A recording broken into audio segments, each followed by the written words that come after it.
Hello everyone and welcome back for another edition of 8 Minutes with Aaron. I am of course your host Aaron, and today we are going to talk about the results from Money in the Bank. Were my predictions correct or were they wrong? Well, let's get on with a fresh edition of this guy right here, Aaron.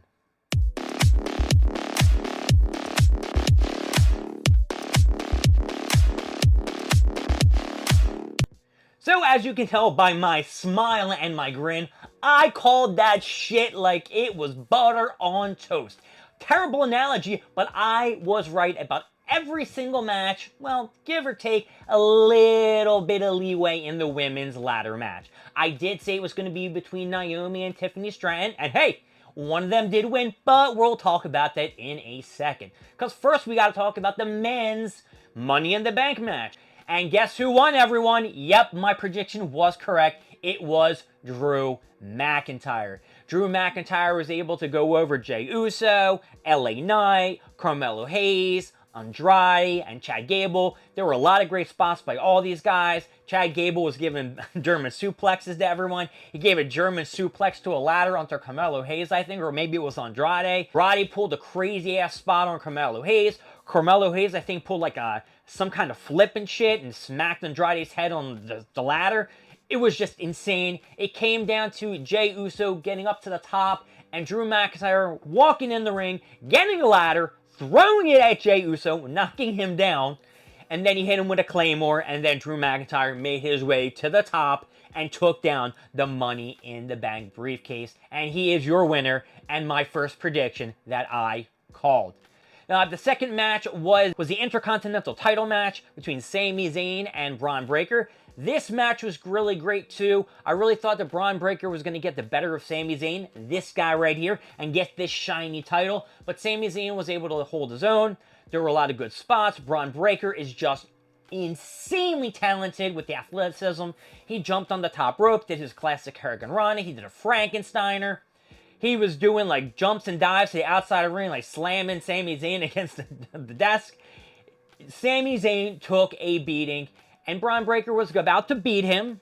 Gave him a little bit too much time to get himself together. Now, there was a little spot that Bron Breakker, I guess, kind of injured his leg, and they were trying to call that on the commentary, but that really didn't come into play so much in the match. Sami Zayn was able to, get a kick in when he was a spear. He landed an exploder into the corner, hit a hell of a kick. 1, 2, 3. Sami Zayn retains that Intercontinental Championship title. Everybody goes home happy. Next was actually kind of sad because it was John Cena who came out and announced his farewell tour. John Cena is, I guess in 2025, hanging up them jorts, putting his shirt up and saying goodbye WWE Universe in a wrestling capacity. That's right, folks. He's not going to be totally gone. I'm sure he'll do some kind of behind-the-scenes thing. He will be with WWE for a very long time. But overall, John Cena, I will say it, even though you're not my favorite, you are GOAT, a greatest of all time. Another round of applause. Another round of applause.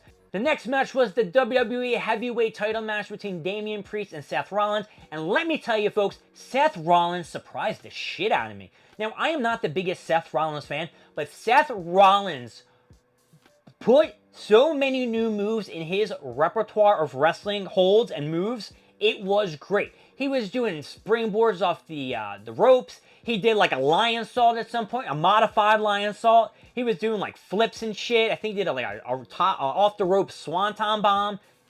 Seth Rollins impressed the shit out of me. And of course, during this match, Drew McIntyre did cash in his Money in the Bank briefcase. I'm just cutting to it, folks.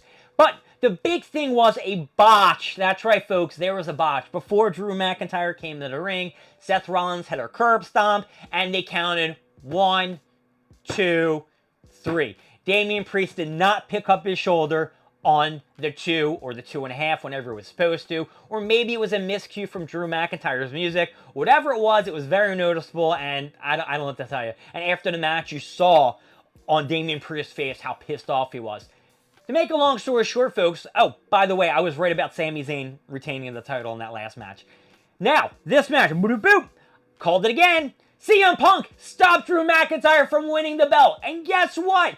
Damian Priest was able to pick up the victory. He did land the South of Heaven chokeslam. 1, 2, 3. Retained the title. And now guess what? Like I said, now Drew McIntyre is pissed off at CM Punk. And so is Seth Rollins, because he cannot challenge for the world title as long as Damian Priest has the title. So CM Punk screwed them both out of it. So CM Punk, man, you are the best. You are the greatest. This is going to lead us to the women's Money in the Bank match, which I said in the beginning of my video.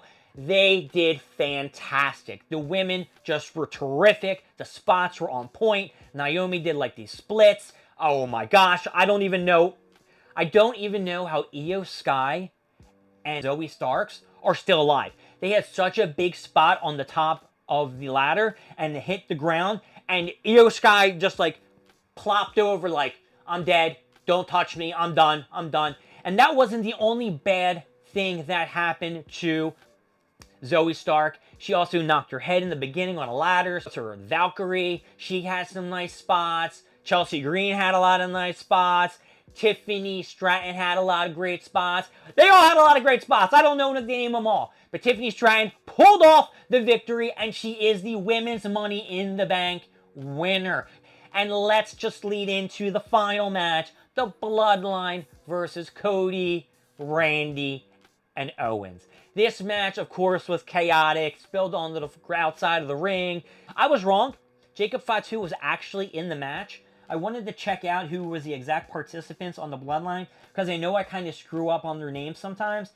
The 3 people that were there were Solo Sikoa, Jacob Fatu, and Tama Tonga. Tonga Loa did not fight in this match. Of course, he got involved in the match. At one point, Randy Orton, Kevin Owens, and Cody Rhodes were beating the shit out of Solo Sikoa. The ref, of course, was knocked out on the outside. I have no idea why they couldn't send another ref down to the ring. I guess it's something that they don't do anymore in WWE. And they beat the shit out of Solo Sikoa. Then Jacob Fatu got into the ring, murdered the shit out of everybody. Solo did his little thumbstick or the Samoan spike to Cody. Cody was dead. And then 1, 2, 3. Magically, the ref got up. He's like, bee wee wee wee wee, like Dende. Somebody Dende the shit out of this referee. Bee wee wee wee wee. The ref came in the ring. 1, 2, 3. Bloodline, of course, won. And then after, the pay-per-view was over, they cut right back to Solo, who was on the little thing, or the little microphone, chippy Johnny, whatever it's called, headset. That's the word I was looking for. And said, acknowledge me. And that was the end of Money in the Bank in my eyes. And then they went to the whole afterwards thing with John Cena and CM Punk. What's called the press release conference that they're doing now after every PLE. So, let's see. Did I call the Bloodline winning?